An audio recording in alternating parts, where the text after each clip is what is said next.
ನಮಸ್ಕಾರ ಕನ್ನಡ ಒನ್ಗೆ ಸ್ವಾಗತ. ನಾನು ನಿಮ್ಮ ಭಾಗ್ಯನಾರಾಯಣ ಬೊಗವರಪು.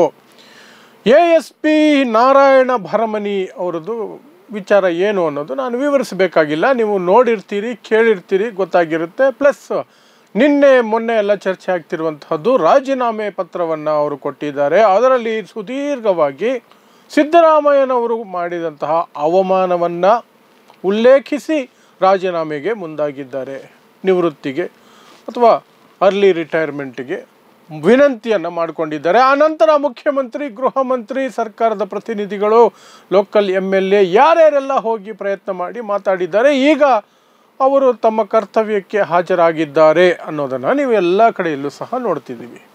ಆದರೆ ಇಲ್ಲಿ ಎರಡು ವಿಚಾರಗಳನ್ನು ನಾನು ನಿಮ್ಮ ಮುಂದೆ ವಿಶ್ಲೇಷಣೆ ಮಾಡುವಂತಹ ಪ್ರಯತ್ನವನ್ನು ಮಾಡ್ತೀನಿ. ಒಂದು, ಸಿದ್ದರಾಮಯ್ಯನವರ ಅಹಂಕಾರ, ದುರಹಂಕಾರನ ಅಂತಲೇ ಕರೀಬಹುದು. ಅದು ಸಹ ಇತ್ತೀಚಿನ ದಿನಗಳಲ್ಲಿ ಅದು ಮಿತಿಮೀರಿ ಹೋಗ್ತಾ ಇದೆ, ಸರ್ವಾಧಿಕಾರಿಯ ಮಟ್ಟಕ್ಕೆ ಹೋಗ್ತಾ ಇದೆ. ವಿವರಿಸ್ತೀನಿ. ಜೊತೆಗೆ ಈ ನಾರಾಯಣ ಭರಮನಿ ಅನ್ನುವಂಥ ASP ಇದ್ದಾರಲ್ಲ, ಅವರು ಈಗ ಮಾಡ್ತಿರುವಂತಹ ಏನು ಪ್ರಹಸನ ನಾಟಕ ಇದೆಯಲ್ಲ, ಅದನ್ನು ನಾಟಕ ಅಂತಲೇ ಕರಿತೀನಿ. ಮತ್ತು ನಾನು ಹೇಗೆ ಅಂತ ನನ್ನ ವಿಶ್ಲೇಷಣೆಯನ್ನು ನಿಮ್ಮ ಮುಂದೆ ಇಡ್ತೀನಿ. ಅದರ ಹಿಂದೆ BJPಯ ಕೈವಾಡ ಇರುವಂಥ ಎಲ್ಲ ಸಾಧ್ಯತೆಗಳು ಇದೆ. ಒಬ್ಬ ಪೊಲೀಸ್ ಅಧಿಕಾರಿಗೆ ಈ ರೀತಿಯ ನಾಟಕ ಮಾಡುವಂಥ ಮಟ್ಟಕ್ಕೆ ಈಗ ಪೊಲೀಸರು ಬೆಳೆದಿದ್ದಾರಾ ಅನ್ನೋದಕ್ಕೂ ಕಾರಣಗಳನ್ನು ಕೊಡ್ತೀನಿ. ಪ್ಲಸ್ BJP ಯಾಕಿರಬಹುದು, ಯಾಕಿರಬಾರ್ದು ಇದರ ಹಿಂದೆ ಅನ್ನೋದನ್ನು ಸಹ ವಿವರಿಸುವಂತಹ ಪ್ರಯತ್ನವನ್ನು ಮಾಡ್ತೀನಿ. ಮೊದಲಿಗೆ ನಾವು ಸಿದ್ದರಾಮಯ್ಯನವರ ಇತ್ತೀಚಿನ ಅತಿರೇಕದ ನಡವಳಿಕೆಗಳ ಬಗ್ಗೆ ಒಂದಷ್ಟು ಗಮನ ಹರಿಸಿದ್ರೆ ನಿಮಗೆ ಅರ್ಥ ಆಗುತ್ತೆ. ಸಿದ್ದರಾಮಯ್ಯ ಈಸ್ ಲೂಸಿಂಗ್ ಎವ್ರಿಥಿಂಗ್ ಅಂತ. ಪತ್ರಕರ್ತರ ಮುಂದೆ ಬರೋದಾಗ್ಲಿ, ಜನರ ಮುಂದೆ ಹೋಗೋದಾಗ್ಲಿ, ಏನೇ ಆಗಲಿ, ಸಿದ್ದರಾಮಯ್ಯಗೆ ಏನು ಅನಿಸ್ಬಿಟ್ಟಿದೆ ಅಂದರೆ, ಮೋದಿಗೆ ನಾನಿಲ್ಲದೆ ಭಾರತ ಇಲ್ಲ ಅನ್ನುವಂಥ ಮನಸ್ಥಿತಿ ಬಂದಿದೆಯಲ್ಲ, ನಾನಿಲ್ಲದೆ BJP ಇಲ್ಲ ಅನ್ನುವ ಮನಸ್ಥಿತಿ ಬಂದಿದೆಯಲ್ಲ ಮಿಸ್ಟರ್ ನರೇಂದ್ರ ಮೋದಿ ಅವರಿಗೆ, ಅದೇ ಮನಸ್ಥಿತಿ ಸಿದ್ದರಾಮಯ್ಯನವ್ರಿಗೂ ಬಂದುಬಿಟ್ಟಿದೆ. ನಾನಿಲ್ಲದೆ ಕಾಂಗ್ರೆಸ್ ಇಲ್ಲ, ಕಾಂಗ್ರೆಸ್ ಹೈಕಮಾಂಡೇ ನನಗೆ ನಡುಗುತ್ತೆ, ಕಾಂಗ್ರೆಸ್ ಹೈಕಮಾಂಡೇ ನನಗೆ ಹೆದರುತ್ತೆ, ನಾನೇ ಎಲ್ಲವೂ, ನನ್ನ ಕೈಯಲ್ಲಿ ಎಲ್ಲರೂ ಇದ್ದಾರೆ, MLAಗಳೆಲ್ಲ ನನ್ನಿಂದ ಕ್ಯೂ ನಿಂತಿದ್ದಾರೆ. ಅದು ಒಂದು ಕಡೆ. ಆದರೆ ನಾನು ಏನೇ ಮಾತಾಡಿದ್ರು, ಹೇಗೆ ಮಾತಾಡಿದ್ರು, ಎದುರಿಸಿ ಮಾತಾಡೋದಕ್ಕೆ ಯಾರಿಗೆ ಧೈರ್ಯ ಇದೆ? ಧೈರ್ಯ ಇದ್ದರೆ ಬರಲಿ, ಮುಂದಕ್ಕೆ ನೋಡೋಣ ಅಂತ ಆ ಮಟ್ಟಕ್ಕೆ ಹೋಗಿದ್ದಾರೆ. ಹೇಗೆ ಮೋದಿಗೆ ಭಕ್ತರು ಹುಟ್ಕೊಂಡಿದ್ದಾರೋ, ಮೋದಿ ಮಾಡಿದ್ದೆಲ್ಲ ಸರಿ, ಮೋದಿ ಏನು ಹೇಳಿದ್ರು ಸರಿ, ಯಾವ ನಡವಳಿಕೆನೂ ಸರಿ, ಭ್ರಷ್ಟಾಚಾರನೂ ಸರಿ, ಎಲ್ಲವೂ ಸರಿ ಅಂತ ಮಾಡೋದಕ್ಕೆ ಒಂದು ಪಟಾಲ ಮೋದಿ ಭಕ್ತರು ಸೋಷಿಯಲ್ ಮೀಡಿಯಾದಲ್ಲೆಲ್ಲ ತುಂಬ ಹೋಗಿದ್ದಾರಲ್ಲ, IT ಸೆಲ್ಲಿಂದ ಹಿಡಿದು. ಅದೇ ರೀತಿ ಸಿದ್ದರಾಮಯ್ಯನವರಿಗೂ ಸಹ ಒಂದಷ್ಟು ಜನ ಹುಟ್ಕೊಂಡ್ಬಿಟ್ಟಿದ್ದಾರೆ.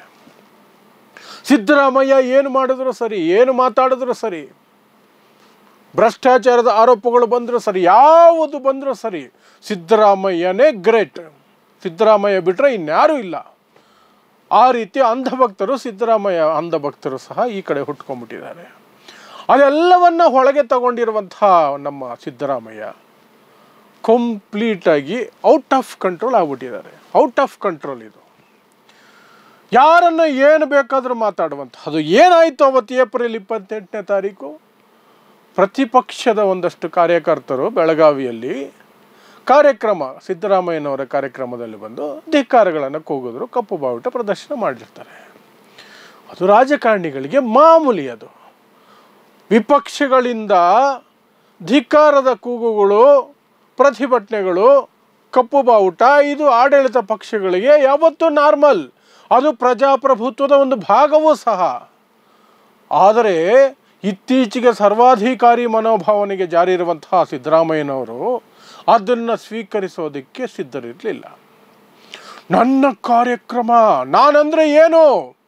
ಕಾಂಗ್ರೆಸ್ ಹೈಕಮಾಂಡನ್ನು ನಡುಗಿಸ್ತಾ ಇರುವಂಥ ವ್ಯಕ್ತಿ, ಅಹಿಂದಾದ ಅತಿ ದೊಡ್ಡ ನಾಯಕ, ನನ್ನ ಹಿಂದೆ ದೊಡ್ಡ ಶಾಸಕರ ದಂಡಿದೆ, ನನ್ನ ಅಂಧ ಭಕ್ತರಿದ್ದಾರೆ.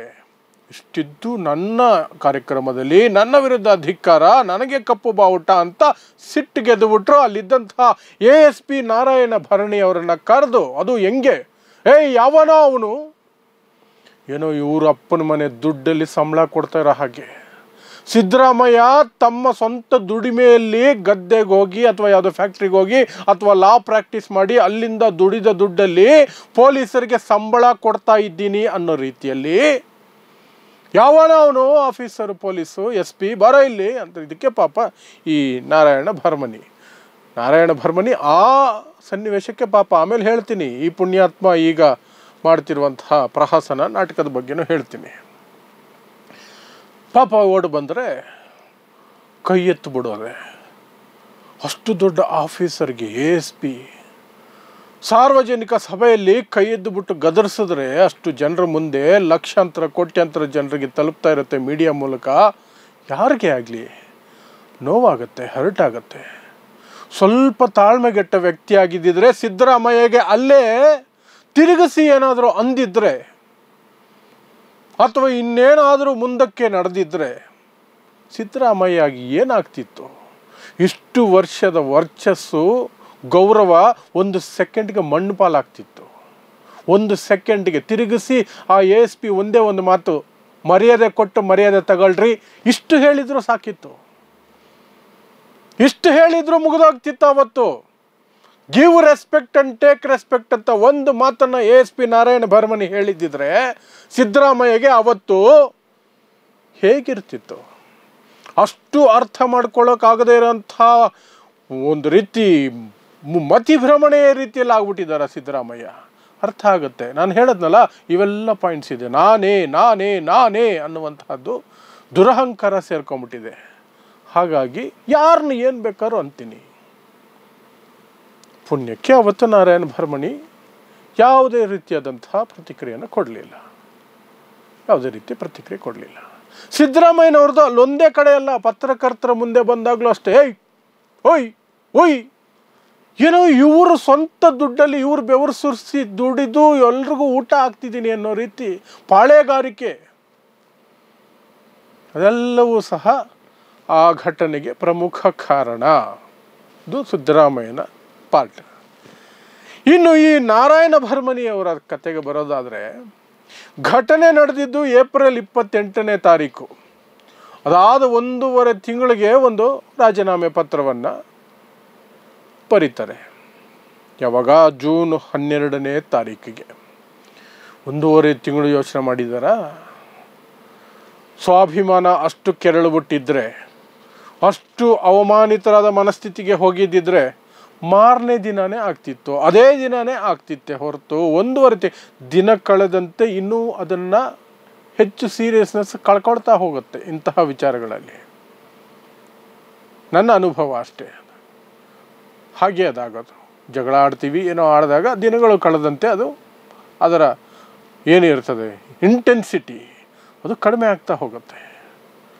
ಅಂದರೆ ಇವ್ರಿಗೆ ಜೂನ್ 12ನೇ ತಾರೀಕಿಗೆ ಪತ್ರ ಬರೀಬೇಕು ಅನಿಸ್ತಂತೆ, ರಾಜೀನಾಮೆ ಪತ್ರ. ಅದು ಸಹ ನನ್ನನ್ನು ನಿವೃತ್ತಿಗೆ ಅವಕಾಶ ಮಾಡಿಕೊಡಿ, ನನ್ನನ್ನು ರಿಲೀವ್ ಮಾಡಿ, ನನಗೆ ಆವತ್ತಿನ ಘಟನೆ ಬಹಳ ಕಾಡ್ತಾ ಇದೆ, ಬಹಳ ನೋವಾಗ್ತಿದೆ, ಹಾಗೆ ಹೀಗೆ ಅಂತ. ಅದಾದಮೇಲೆ ಈಗ ಅದು ಮೀಡಿಯಾಗೆ ಲೀಕ್ ಬೇರೆ ಆಗಿಬಿಟ್ಟಿದೆ. ಈಗ ಮೀಡಿಯಾಗೆ ಲೀಕ್ ಆದಮೇಲೆ ಮೀಡಿಯಾದಲ್ಲಿ ಮಾತಾಡ್ತಾ ಹೌದು ಹಾಗೆ ಹೀಗೆ ಅಂತೆಲ್ಲ ಸೇಮ್ ಅದನ್ನು ರಿಪೀಟ್ ಮಾಡಿದ್ರು ಈ ನಾರಾಯಣ ಭರ್ಮನಿ. ಈಗ ಬರುವ ಪ್ರಶ್ನೆ, ಆಗ ಘಟನೆ ನಡೆದಾಗ ಸುಮ್ಮನಿದ್ದಂತಹ ಮಿಸ್ಟರ್ ನಾರಾಯಣ ಭರ್ಮನಿ ಈಗ ಯಾಕೆ ಅದನ್ನು ಇಷ್ಟು ತೀಕ್ಷ್ಣವಾಗಿ ಅಲ್ಲಿ ಇಲ್ಲಿ ಚರ್ಚೆ ಆಗೋದಕ್ಕೆ ಅವಕಾಶ ಕೊಟ್ಟಿದ್ದಾರೆ?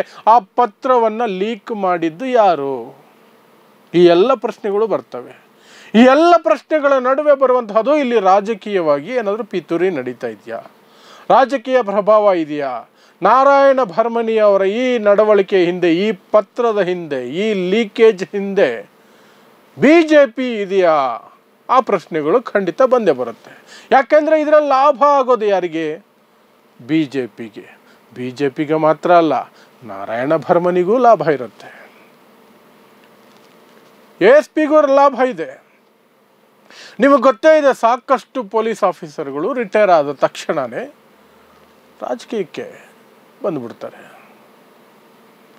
ರಾಜಕೀಯಕ್ಕೆ ಬರ್ತಾರೆ. ಎಂತೆಂಥ ಪೊಲೀಸ್ ಆಫೀಸರ್ಗಳನ್ನೆಲ್ಲ ನಾವು ನೋಡಿದ್ದೀವಿ.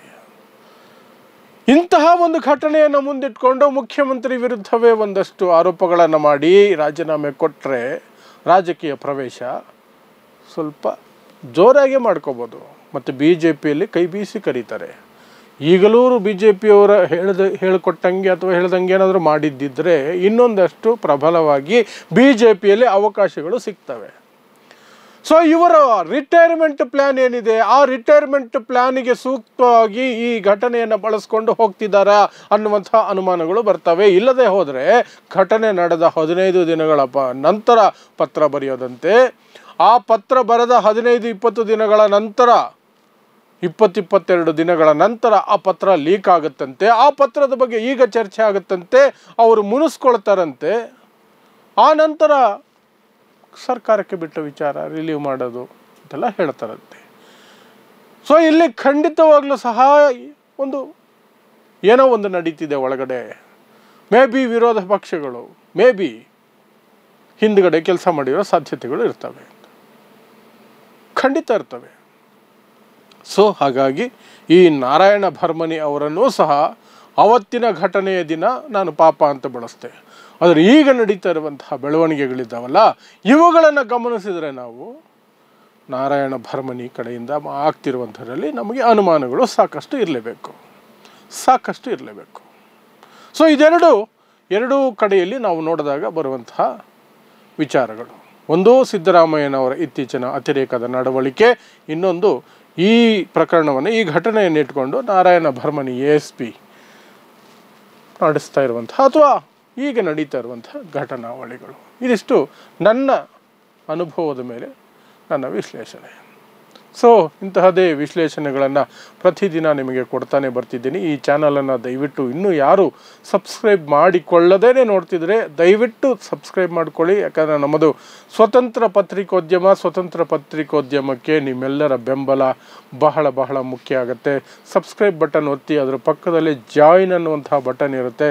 ಆ ಮೂಲಕ ಈ ಚಾನಲ್ಗೆ ನೀವು ಸಹಯೋಗವನ್ನು ಸಹ ಮಾಡ್ಬೋದು. ಆ ಮೂಲಕ ಸ್ವತಂತ್ರ ಪತ್ರಿಕೋದ್ಯಮವನ್ನು ಇನ್ನಷ್ಟು ಗಟ್ಟಿಗೊಳಿಸ್ಬೋದು ಅಂತ ನಿಮ್ಮಲ್ಲಿ ವಿನಂತಿಸ್ಕೊಳ್ತಾ ನಾನು ಮಾತು ಮುಗಿಸ್ತೀನಿ. ನೋಡ್ತಾ ಇರಿ ಸಮಾಜಕ್ಕಾಗಿ ಕನ್ನಡ 1 ನ್ಯೂಸ್. ನಮಸ್ಕಾರ.